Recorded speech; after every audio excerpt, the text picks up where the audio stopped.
Hey everybody, this is Matt and we're at Texas Toast Guitars. Thanks for watching. Let's see. Yeah, it's a clickbait title. The answer to the question, I don't know. And I can't stress this enough. I don't care. What the purpose of today's video is to talk about the Kahler Tremolo system, Kahler pitch shifting, Kahler whammy bar, and you know, it's got some neat features that that you don't find on other trems. It's a cool system, and in the 80s they were all over the place, and they were the main competition for the Floyd Rose.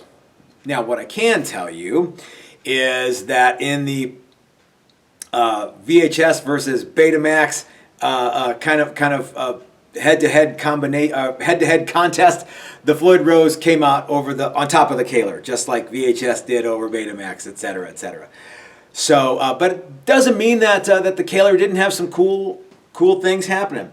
And I've got a guitar here with me that I had built in 1992, and yeah, it has a Kahler. This was actually, this guitar was the very first boutique guitar I ever bought. And this one was built by master luthier Philip Bruce Clay in Denver, Colorado, at a place called Rarebird Guitar Laboratory. He used a lot of Kahlers. And maybe that's why I went with this. Frankly, it's been over 30 years, and I just don't recall why I said, yeah, I want a Kahler. But this one has a Kahler. So, and I'll maybe show you some old school things we used to do with Kahlers to make them even more Kahlery. But anyway, so I'm going to talk to you a little bit about this trem. I don't know, but it is likely there was a time when you couldn't buy new Kahlers. However, I just happen to have a brand new Kahler, and I think you can still get these. They're brand new. They're still making them. They're out of Las Vegas, and of course you can still get the Floyd Rose. And I've got a Floyd in a box here too to show you guys off too. So, but let's do a deep dive and let's talk a little bit about what the Kahler does and what are some advantages that it may or may not have over the Floyd, and what is it, what does it feel like? What is it like to install one? And what can it go on that maybe a Floyd Rose can't? So yeah, this will be a fun video. Let me relocate the camera here a little bit, and we'll show off the guitar and the Kahler, and we'll actually, you know what? Hold on. Let's before we move the camera, let's talk a little bit about what the Kahler is and what it is not. So it is it's your in the 80s there were two trims. Well, of course the Strat trim was a good one too, but there were two super dive bomby trims, and the Kahler was one and the Floyd Rose was one. So you can see, you can get the strings to be completely slack with the Kahler, and it bounces back and is in tune. Some differences from the Kahler and then the Floyd. One is that the Floyd Rose is a true locking trem, double locking trem. That means it locked at the nut and it locked at the bridge. And sometimes what would happen, what you were supposed to do is you were supposed to cut the ball ends off the strings, and you jam them in the Floyd, and you crank it down. I'll show you here in a second. And you crank it down, and you'd lock them in that way. And then you pull the strings through your locking nut, and you tune it up, and then you tighten the lock nut down, and so you'd be locked at the nut and at the bridge. The Kahler is not, well, in fact, the Kahler kind of locked back in the 80s. The Kahler didn't have a locking nut, it had a locking piece. This one has neither. This has a Wilkinson roller nut. But the Kahler had a locking piece that went to the tuner side of the nut. So it would lock there. But you could still, when you were operating the whammy bar, you could still potentially pinch the string in the nut, and even though it was like just, I don't know, like a quarter of an inch between the locking piece and the nut itself.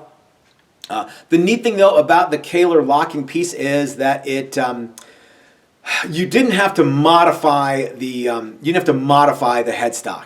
You have to modify the nut slot. So if you had say a Strat, and of course you have to modify everything else, but you didn't have to make the nut slot any deeper. This was all stuff that you could do with a Mounting a Kahler you could do with just a regular hand router. So the idea was that you'd put it on the other side of on the headstock side of the nut, and that was good enough. And you know, properly set up Kahler, yeah, it was good enough. You didn't have to you know, you'd have to set the the string height with the with a metal locking nut and shim and all that kind of stuff. You could have different radiuses. The locking piece didn't really matter what if your radius on your fretboard was 7 1/4, you could put the same locking piece on as if your radius on your fretboard was 12. Okay, because the nut set the radius at the nut end, and we're going to talk about how easy it is to set the radius on the bridge end too. Okay, so now let's. Okay. So wait a minute. I'm getting ahead of myself. So the Floyd Rose was a true double locking system. The Kahler locked on the headstock end, but it was on the other side of the nut, and it didn't exactly lock on the bridge side. You can kind of see. I'm going to see if I can get in the camera here. You can kind of see that the string balls just fit right in here. And when we do move the camera, you guys will be able to see it. God, there's a bunch of dust on here. This is dust from '92. The string balls would fit in there, and there wasn't anything that would lock them in place, except the tension of the string. So it's not like they're going to move. I suppose that if you all the way bend this, you could probably push the string back towards the butt end of the guitar a little bit. So it's not a true locking system, but I think that's probably fine. Although, you know, time told us that maybe people liked cutting the string balls off their strings and using the Floyd setup. Of course, Floyd came out with a bunch of stuff to kind of help alleviate that. But and there was some old school guys that what they would do is they would cut the they'd cut the non-ball end off and lock it down in the Floyd area, and then they'd go from the tuner, and the ball end of the string would be on the tuner side. Then they'd cut the little, you know, the part that's not wound, and they jam it in there and they lock it down, so you'd have these tuner ball ends hanging out here. So there's lots of different ways that guys did that. I'm sure you've seen it. You guys know what I'm talking about. But with the Kahler, you didn't have to do that. You could just use regular strings. Okay. Kahler still had the fine tuners like the some generations of the Floyd did. It still had, you know, very, very responsive tremolo pitch shifting action. I think that compared to it's sort of like what I always tell people is the Floyd Rose is a trem that reminds me of a modern Fender style trem like you found on a Strat. And the Kahler is more of a modern style setup that you would find, more of a modern version of, like, say, a Bigsby or even maybe a Jazzmaster trem. And in fact, the Jazzmaster trem kind of looks like this, only, as you guys know, the trem part is back here and the bridge part is up here, whereas it's all in one unit on the Kahler. But it's got, some people might even say that the Kahler routing template, they might think that it's the same as a Jazzmaster. I assure you it's not. But yeah, so maybe what I should say is it's not like a Bigsby so much as it's like a fully integrated Jazzmaster tremolo system. Maybe let's go with that. You guys let me know what you think in the comment section below. Leave me, let's see what emoji should you leave me? Leave me the birthday cake emoji and tell me what you think about the Kahler as it pertains to, is it just like a Jazzmaster trem, or is it more like a Bigsby, or is it an all new thing? All right, enough of that. Let's move the camera and let's show you some of the cool things about the Kahler that I think make it still a genuinely super cool thing to have as a tremolo unit, and why you guys might want to try one for one of your builds coming up. All right, let's move the camera and we'll dive right in. All right, I've got the camera moved, and so now hopefully we can see what's going on with the Kahler. First of all, like I say, you've got this arm here that screws in. That doesn't have the push-in style. It's got the, come on now, it's got the threaded style. This particular version of the Kahler has another screw right here, another threaded post in the assembly for a palm bar, which was like a little short, almost like it was like a short little bar like this, but it had a longer handle on this end. So you could have this guy here. You could really whammy it and look cool, or it had like a palm bar, so you could just kind of press a little bit. And I don't have that one, but that was a cool thing too. Okay, so let's see the tension of the the arm, and like how much, like how tight it is, you know, what the strings are like, is adjusted here with this 5/64 bit here. And of course I've got my StewMac handy box of bits. So adjusting your adjusting the tension on your Kahler couldn't be easier. You just adjust this 5/64 screw there, and that adjusts it. So on a Floyd, what you'd have to do is you turn the guitar over, adjust those two screws, and adjust the spring tension back, fore and aft. So the neat thing about the Kahler is, because there's no back that you have to adjust, everything is adjusted from the top. Okay, so let's have a look here. I'm actually going to pull one of the strings out of this so you guys can see what is happening. And plus, I probably need to put new strings on this guitar, because it has been around for a long time. So you can see the ball end of the string just kind of comes right out, and it fits in this little grooved area there, and the fine tuner, it kind of adjusts it. But yeah, there's like a special little recess in there for string ball ends, and so like Fender Bullet strings didn't work with the Kahler, but but everything else did. So you put the ball end in there, and that would kind of, I mean, it's not like it's way easier than a Bigsby. It's way easier than some other stuff, and it's cool because it doesn't lock it in, but it holds it in very snugly.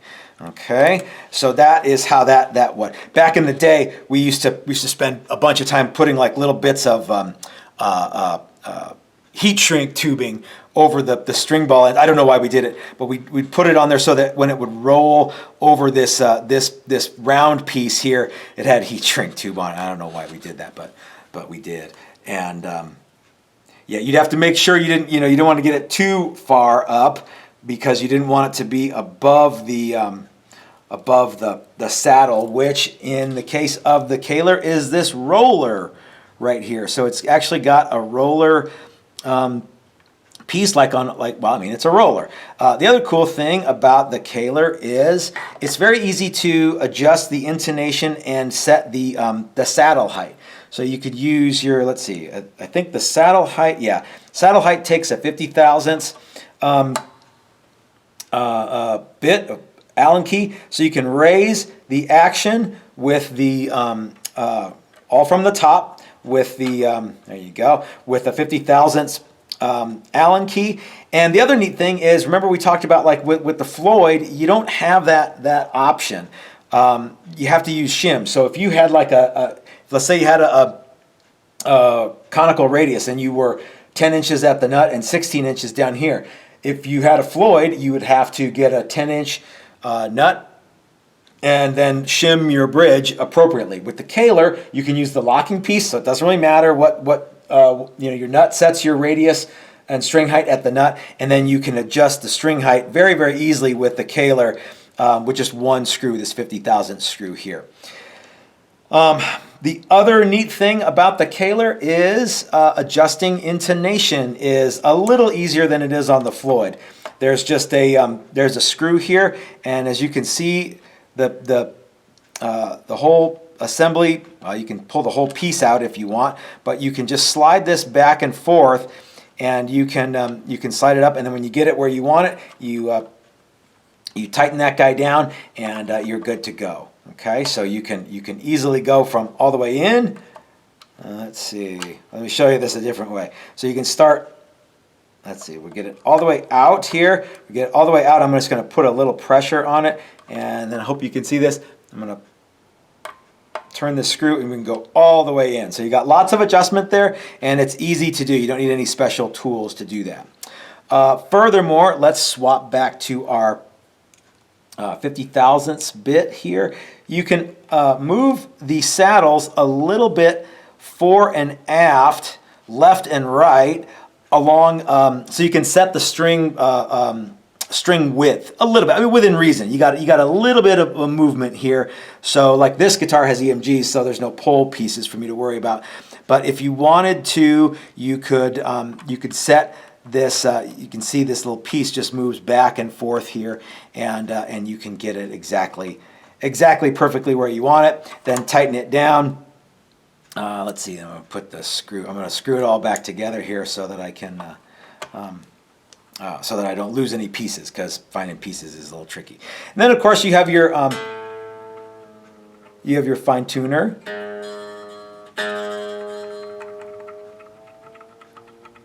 So with the locking piece locked down, you can tune everything down here, and it makes it nice. So again, you have lots and lots and lots of.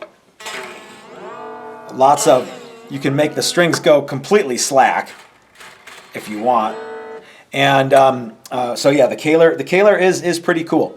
Let's shift focus here and talk about the new Kahlers and what we got most recently. And I've got two versions to show you. Okay, I've got two new versions of the Kahler here for demonstration purposes. Let's see, let's move this guy out of the way here. This is going to be a feature-length video. I had no idea. So this guy here is kind of the updated, or it's got a few more features than the one I showed you that was mounted on the guitar. All the same other pieces apply. It has the same string ball and fine tuning setup. It's got the same rollers. It adjusts for height of the strings at the bridge end with these little screws here. Intonation is adjusted with the Phillips head, and then of course you can set string width with this small 50,000 screw here. The trem arm screws in the same. This one has a right or left, so you can screw the trem arm into here and make it if you're a lefty and you want the trem arm down here, or if you're a righty and you want the trem arm. Hold on, wait. So if you're a lefty, hold on. Okay, so this is the. Hold on, okay. So I think I have to back up because I moved out of the way of the camera. So this would be the way that it would go, and the neck is that way. For a right-hander, you would put the bar in here, and let's say if you were a lefty though, let's switch it around. You can put the bar down here. Okay, so you can do right or left orientation, and you have the same exact stuff.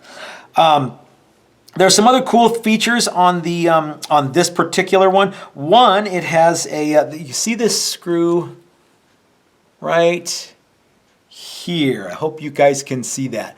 That is a way to lock the whole thing down. So if you can see, so we've got a screw here, and then you can probably make out a little notch. And what you can do, let's see if we can get this in the camera and do it.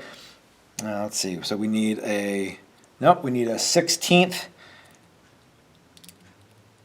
We need a 16th Allen key. You can actually raise this up and screw it down, and what you can do is you can actually lock the trem with this screw. So that makes it cool for like, well, for one thing, restringing is nice, that you don't have to, constantly go futzing back and forth. The other thing is, what if you just wanted your trem bridge to be a fixed bridge? Well, no problem. You can just put that in there, and you will not get any wiggle. You can wiggle that bar, and it won't actually move. So it's a way to basically block the trem with this screw right here. So that's a cool thing, I think.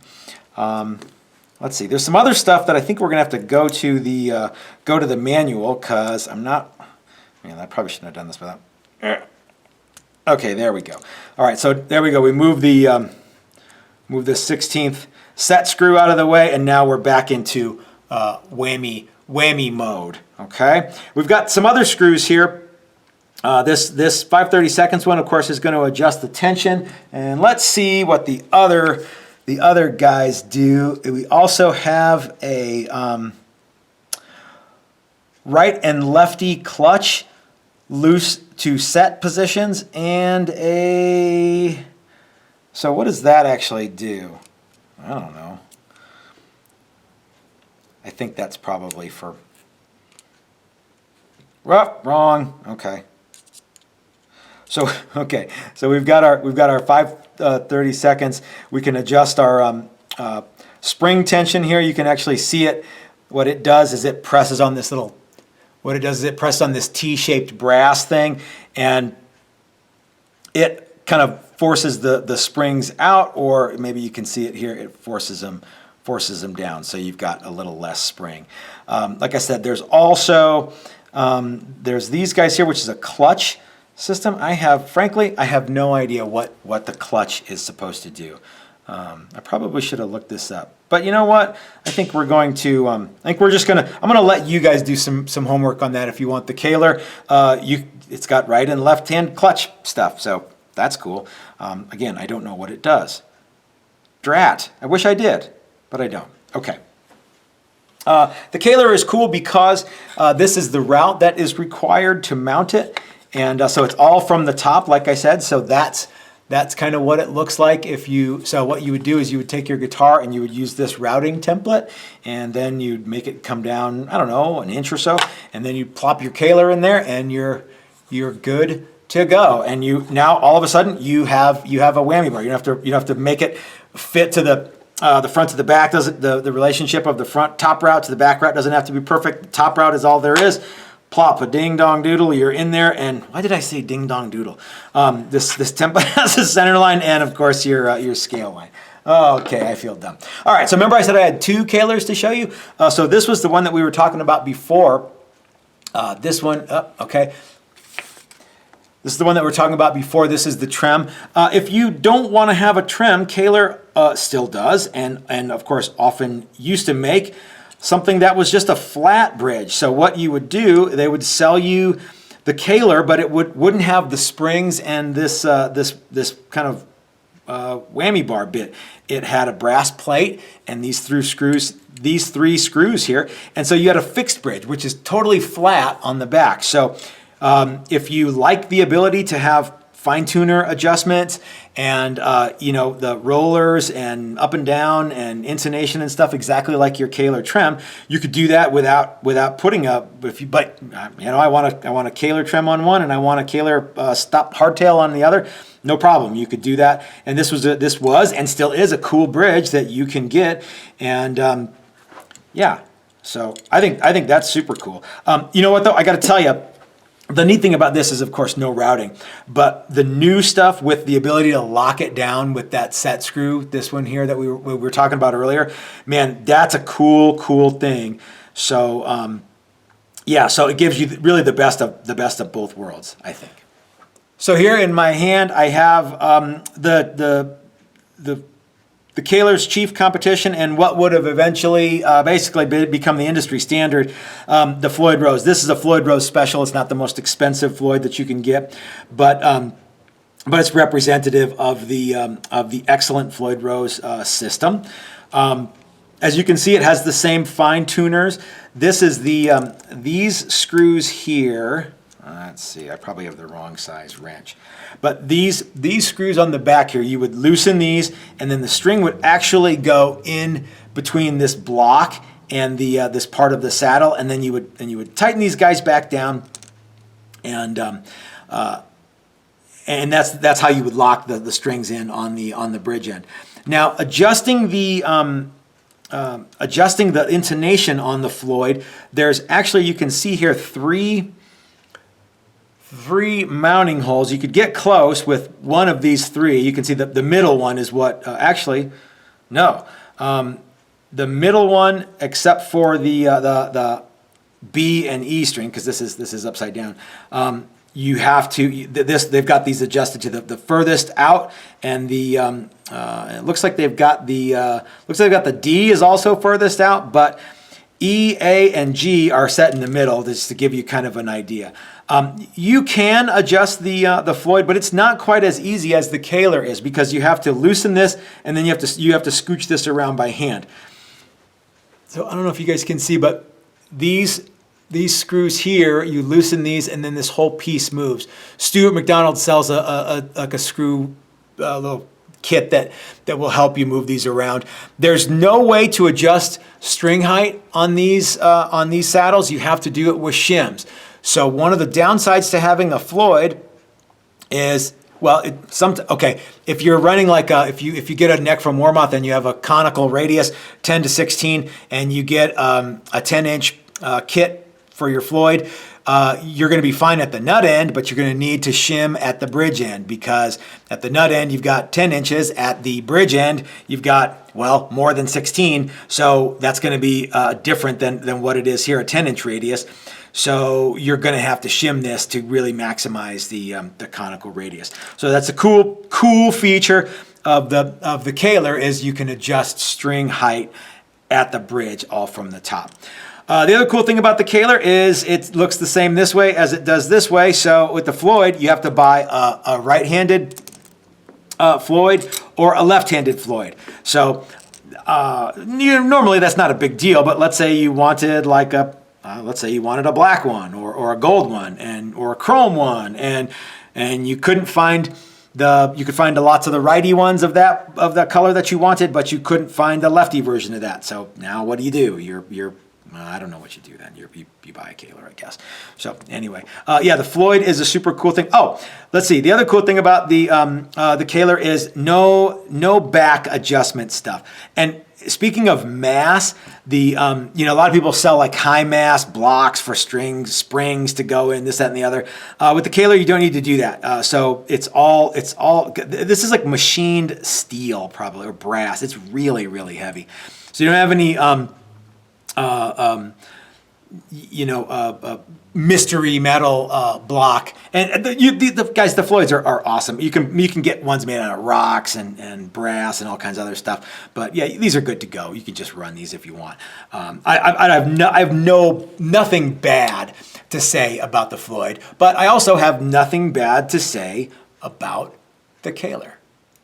Well, I had no idea this video was going to be so long and so rambling, but I hope that you guys enjoyed this video about the differences, or about why the Kahler trim is so cool, and some of the differences between the Floyd Rose trim and the Kahler trim. Like I said, there was a time in the 80s when every guitar had a trim, and a lot of them were these and a lot of them were these. If you were Kramer guitars back in the day, you got to put Floyd Rose on your guitars, because back then they kind of, I can't remember what it was, but they held the patents or something, so they could use the Floyds and nobody else could, which gave them a decided advantage.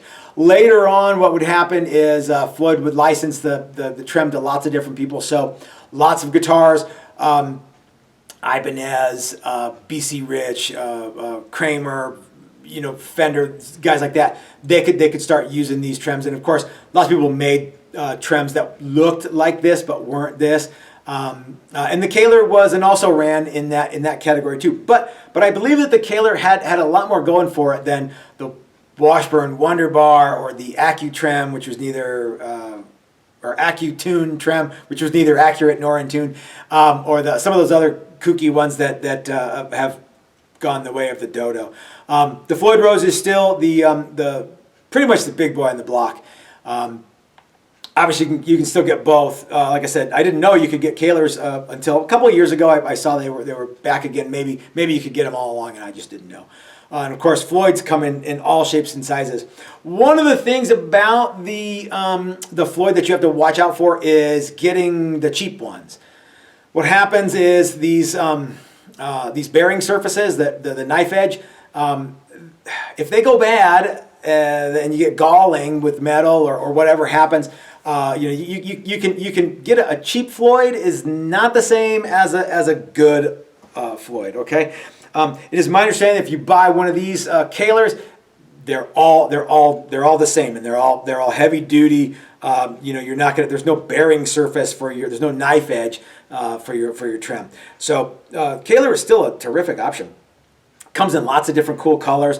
The one thing about the Kahler that I think a lot of people were turned off by back in the day was the locking piece, not the locking nut. I don't think Kahler even sells the locking piece anymore. I think they just sell the locking nut.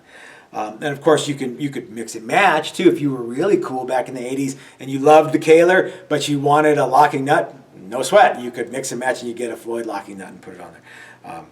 So yeah, and of course the Kahler has, or I'm sorry, the Floyd has its legions of fans, and the Kahler does too. I just think that the fan legions is bigger for the Floyd to this day. And I don't know who does a lot of heavy duty dive bombing, but the Kahler is still a thing. Oh, I was also going to tell you guys, Gibson used to, because this is all there is. There's no through the body or anything.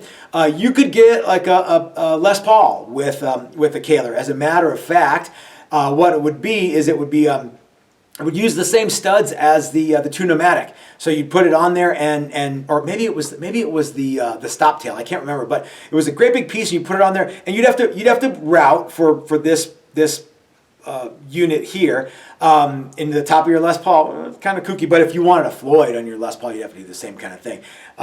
In fact, the Floyd may not work because the block might be too short this way, because by the time you get on top of a Les Paul, by the time you get where the bridge is all the way through, it's going to be thicker than 1 3/4, so you need to have a longer block, and all the other stuff that would go with it. So mounting a Kahler to a Les Paul or a Gibson of any kind was considerably easier than retrofitting a Floyd to a Les Paul. I'm sure people did it. I know Alex Lifeson has some stuff that I think they have Floyds on them now, but yeah, but the Kahler was something that in the 80s you could get a Gibson with a Kahler. Of course, you can get one of our Challenger models with a Kahler or a Floyd if you really want. They come standard with Hipshot bridges, but yeah, you could get, if you wanted one of these. As a matter of fact, that's what this fixed bridge is for. It's for a Challenger that we're doing custom for a guy. So yeah, Kahler and is still a cool thing, and I urge you to check them out. And maybe if you haven't played one, maybe you find one and try it out and see if you like it. So that's all. Like I said, guys, sorry for the long-winded video, and I'm sorry that we didn't come to any consensus on which is better, the Kahler or the Floyd. But I think that just as much newsprint ink has been spilled talking about Kahlers versus Floyd as there have between Fords and Chevys and 9mm and 45. So versus. So anyway, it's a fun topic, and thanks for watching, you guys. Hope you enjoyed it. Again, thanks to StewMac for providing me with my super cool StewMac kit that I custom made to say Matt's tools, don't mess around with them. I got some StewMac pads on the thing. You probably saw some of those too. Check out StewMac, the link in the description below. It doesn't cost you guys anything to use that link, and I get a little kickback. And so if you want to help me out, that helps me out a lot. So until next time, this is Matt at Texas Toast reminding you that if you're so smart, start your own YouTube channel. That's what I did. We'll see you guys next time. Have a great week, everybody.